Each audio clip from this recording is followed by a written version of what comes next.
Pokemon channel! Man, it's had to have been 15 years or something since I last played this game. Booting up the game, we fly through the region of Paldea.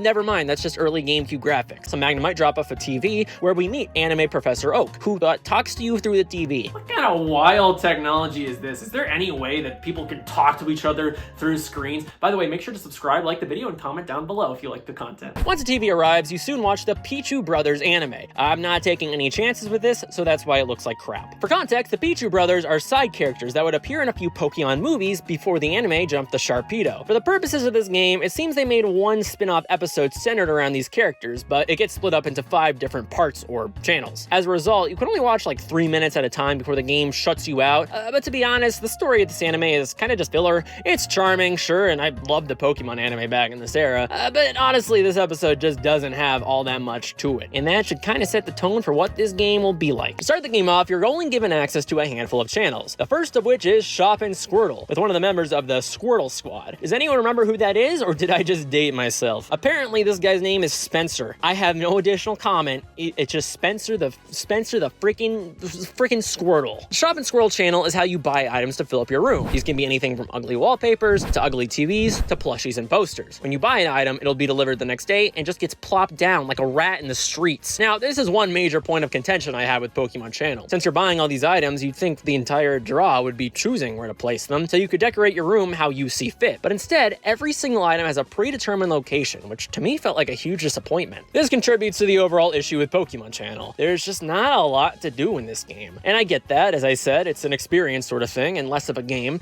but I can't help but feel aspects of this just end up being a pretty big missed opportunity. I enjoy simulation games, but the point of them is to feel like you live in the world. And so something like customization and showing your friends what you've made is a huge point of a game like this. I remember frequently during Animal Crossing New Horizons, people would be like, hey, I made my house a freaking torture chamber, dude. Don't know how I'm gonna explain Animal Crossing torture chamber to the FBI. But with this game, it's like, hey, here's your puke-colored wallpaper. You bought it, so now you have to throw it up. Like, no, how about letting me choose what wallpaper I want from a menu instead of having to buy an entirely new wallpaper every single time? The whole system in this game is just, this is the FBI, open up! First day of the journey of TV binging, we also see the Quiz Wobbuffet channel. This is a game show with some interactivity, although admittedly it's really boring. There are 3 types of questions. One is guessing which silhouette the Pokemon is, which is super easy if you know anything about Pokemon, especially given that some of the answers are essentially jokes. There will also be a challenge guessing a Pokemon's cry. The cries don't follow the games, where there would be a weird pixelated noise, and instead are more based on the anime.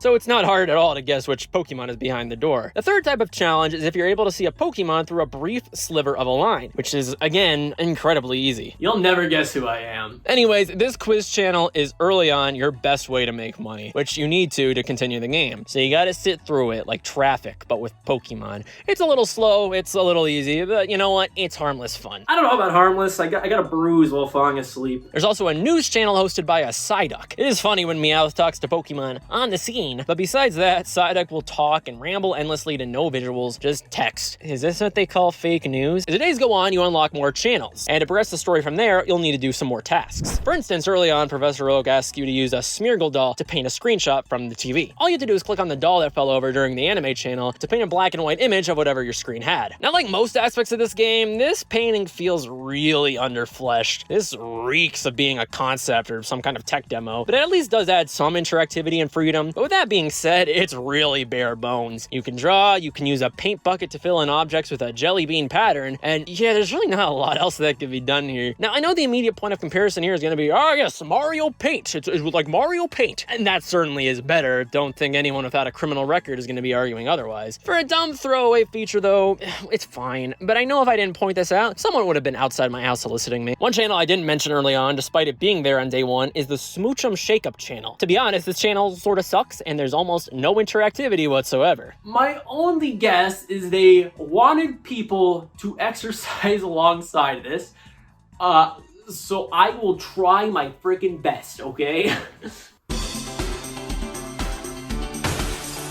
Yeah, you know what? I'm just gonna say it. Screw this channel. I try to be as positive as I can with this game, but sometimes I'm just gonna say it like it is. And in this case, it's bad. There's a weather channel hosted by Slowpoke. Can someone tell me why the weather squares are so badly lit? I really don't have a lot else to say about this. Like, the weather does line up with what's happening outside. It is a world building function. We also have an art study channel hosted by a Smeargle. It's very unsettling knowing we own a voodoo doll of this guy. This channel is basically just a showcase of your art. And look, I know I'm not being the most descriptive game reviewer here, and I apologize for that. No, not really. I'm not really that sorry. But there's like nothing to say about some of these channels, like the Egg channel, which is a cute idea with about 3 seconds of actual content. Basically, this quiz has 3 rounds where you watch an egg hatch and you have to guess the Pokemon for Poké-Dollars, which, to be fair, this is actually a pretty cute reference to the actual game, where egg hatching is a very important function to the meta. Sometimes the eggs will be colored as the Pokemon, which to my knowledge never happened in the games or animes, but sometimes it'll just be a white egg. I know that likely means you'll get clues as this goes on,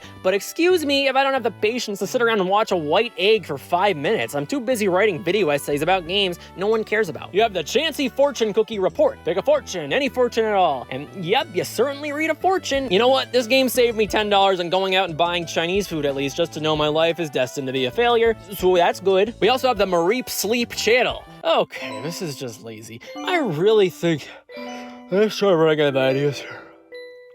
Oh man.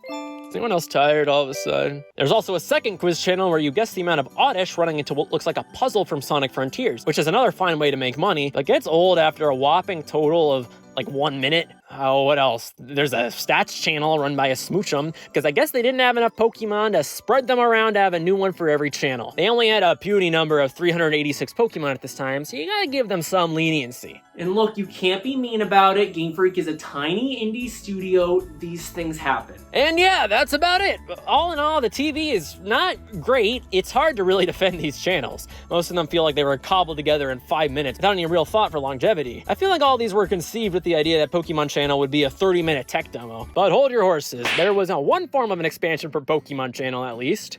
Let's go! In Japan only. Meet the Pokemon Channel expansion disc. Now, unfortunately, I don't have access to such a thing, so we're gonna have to rely on footage from the internet, which I will be sourcing. Now, there's really not a lot to say here, going off of this speedrun by Pear Strike, proving that people will speedrun just about anything. There's some advertisements for the Pokemon movies, there's a karaoke channel, which is a cute idea, and fireworks, which is very obviously someone's 2001 camcorder recording of some actual fireworks show, and that's the expansion pass. I can't even stretch this out for content. It's even more simple than the base game.